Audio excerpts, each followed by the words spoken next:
હર હર મહાદેવ, જય શ્રી મહાકાલ। મેષ રાશિના પ્રિય મિત્રો, આપ સૌનું હાર્દિક સ્વાગત છે। આજે આપણે વાત કરવા જઈ રહ્યા છીએ 12 જુલાઈ 2026 નો દિવસ તમારા માટે કેવો જવાનો છે, જે તમારી જીવનમાં અનેક મહત્વપૂર્ણ સંકેતો લઈને આવ્યા છે।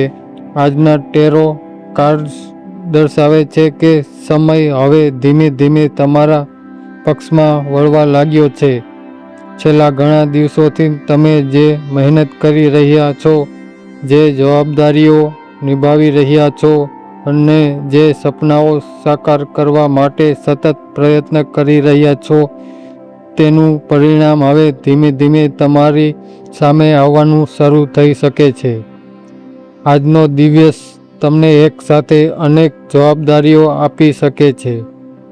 શરૂઆત કદાચ એવું લાગશે કે બધું એક સાથે કેવી રીતે સંભાળવું, પરંતુ ટેરો કાર્ડ્સ સ્પષ્ટ સંદેશ આપે છે કે તમારી અંદર એવી ક્ષમતા છે કે તમે મુશ્કેલીઓમાં મુશ્કેલી પરિસ્થિતિને પણ સાથીથી સંભાળી શકો છો।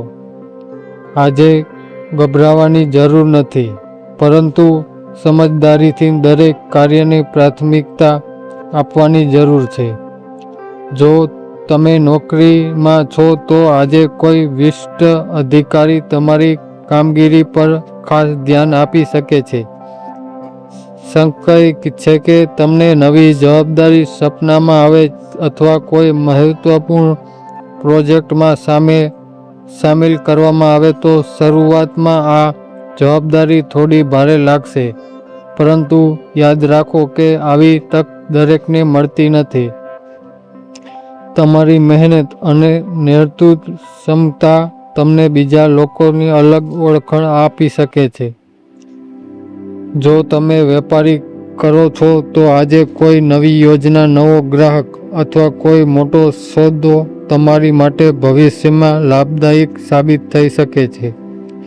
ઉતાવળમાં નિર્ણય લેવાને બદલે દરેક બાબતનું સારી રીતે મૂલ્યાંકન કરો। આજનો દિવસ સૂચવે છે કે વિચારપૂર્વક લેવામાં આવેલો નિર્ણય આવનાર મહિનાઓમાં સારા પરિણામો આપી શકે છે।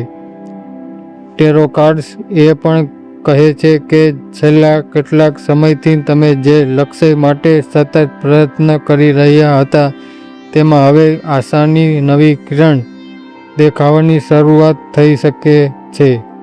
કદાચ કોઈ અટકેલું કામ ફરી શરૂ થાય, કોઈ મહત્વપૂર્ણ વ્યક્તિનો સહયોગ મળે અથવા કોઈ એવી તક મળે જે તમારા જીવનમાં દિશા બદલી શકે છે।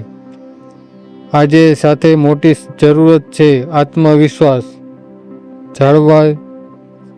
જાળવવાની। ઘણીવાર પરિસ્થિતિ મુશ્કેલ નથી હોતી, પરંતુ આપણા મનમાં રહેલો ભય મુશ્કેલીને મોટું બનાવી દે છે। જો તમે પોતાના નિર્ણય પર વિશ્વાસ રાખશો તો આજે અનેક સમસ્યાનો સરળ ઉકેલ મળી શકે છે। પરિવારની વાત કરીએ તો ઘરમાં જવાબદારીઓ વધી શકે છે। કોઈ પરિવારના જનને તમારી સલાહ અથવા સહયોગની જરૂર પડી શકે છે। તમારા શાંત સ્વભાવ અને સમજદારી ઘરમાં સકારાત્મક વાત જણાવવાની રહેશે। માતા પિતાનો આશીર્વાદ તમારા માટે ખૂબ શુભ સાબિત થશે। દાંપત્ય જીવનમાં એકબીજાની વાતને ધ્યાનથી સાંભળવાની જરૂર રહેશે। નાના મતભેદનો મોટો વિવાદ બનવા ન દો। જો તમે તમારા જીવનમાં સાથી સાથે ખુલ્લા મનથી વાત કરશો તો ગેરસમજો દૂર થશે અને સંબંધ વધુ મજબૂત બનશે। પ્રેમ સંબંધમાં રહેલા લોકો માટે આજનો દિવસ આશાવાદી છે। જો છેલ્લા કેટલાક દિવસોથી અંતર અથવા ગેરસમજ ચાલી રહી હોય તો આજે વાતચીત દ્વારા તેને દૂર કરવાની સારી તક મળશે। સંબંધો, વિશ્વાસ અને સન્માન જ સૌથી મોટી શક્તિ બને છે। અને હવે વાત કરીએ વિદ્યાર્થીઓ માટે પણ આજનો દિવસ પ્રેરણાદાયક છે। અભ્યાસ ધ્યાન કેન્દ્રિત કરવાથી સારા પરિણામો મળી શકે છે. જો કોઈ પરીક્ષા અથવા સ્પર્ધાઓની તૈયારી કરી રહ્યા છે તો આજે બનાવેલી યોજના ભવિષ્યમાં સફળતા આપી શકે છે. સમયનો યોગ્ય ઉપયોગ કરો અને બિનજરૂરિયાત બાબતો સમય બગાડવાનું ટાળો. આર્થિક સ્થિતિની વાત કરીએ છીએ તો આજે ખર્ચ અને આવક વચ્ચે સંતુલન રાખવું જરૂરી રહેશે. કોઈ મોટી ખરીદી અથવા રોકાણ કરતા પહેલા સારી રીતે વિચારવું યોગ્ય રહેશે. ટેરો કાર્ડ સૂચવે છે કે આજે સમજદારી લેવાની આવેલો નાણાકીય નિર્ણય ભવિષ્યમાં મોટો લાભ આપી શકે છે. જો તમે લાંબા સમયથી કોઈ પણ મહત્વપૂર્ણ નિર્ણયની રાહ જોઈ રહ્યા હતા તો આજે સકારાત્મક સંકેતો મળવાની શક્યતા છે.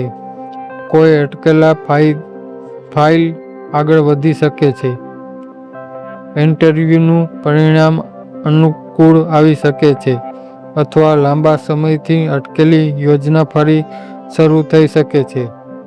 આજે એક વાત ખાસ યાદ રાખજો, દરેક પડકાર તમારા વિકાસ માટે આવે છે. જ્યારે જીવનનું વધુ જવાબદારીઓ આપે છે ત્યારે તે તમારી ક્ષમતાઓમાં વિશ્વાસ પણ દર્શાવે છે. તેથી મુશ્કેલીઓથી ડરવાને બદલે તેને પોતાની પ્રતિભા બતાવવાની તક તરીકે સ્વીકારો. મહાદેવની કૃપાથી આજે તમારા મનમાં નવી ઉર્જા અનુભવાશે. જો સવારે ઓમ નમઃ શિવાય મંત્રો ઓછામાં ઓછો 14 વખત જપ કરો તો મનને શાંતિ મળે છે અને નિર્ણય લેતા ક્ષમતાઓ વધુ મજબૂત બનશે. શક્ય હોય તો શિવલિંગ પર જળ અર્પણ કરો અને પોતાના પરિવાર સુખ સમૃદ્ધિ માટે પ્રાર્થના કરો. આજનો સંદેશ સ્પષ્ટ છે. સમય બદલાઈ રહ્યો છે. તમે જે મહેનત અત્યાર સુધી કરી છે તેનું ફળ હવે ધીમે ધીમે મળવાનું શરૂ થશે. આત્મવિશ્વાસ, ધીરજ અને સકારાત્મક વિચારસરણી જે આજે તમારી સૌથી મોટી તાકાત બને છે. મેષ રાશિ મિત્રો, આજનો દિવસ કોઈ પણ નિર્ણય ઉતાવળમાં ના લેવો. દરેક પરિસ્થિતિ શાંતિ સમજો, યોગ્ય પ્રાપ્તિ નક્કી કરો અને પછી જ આગળ વધો. તમારા અંદર રહેલું નેતૃત્વ આજે અને લોકો પ્રેરણા આપી શકે છે. જય શ્રી મહાકાલ. હર હર મહાદેવ. ઓમ નમઃ શિવાય.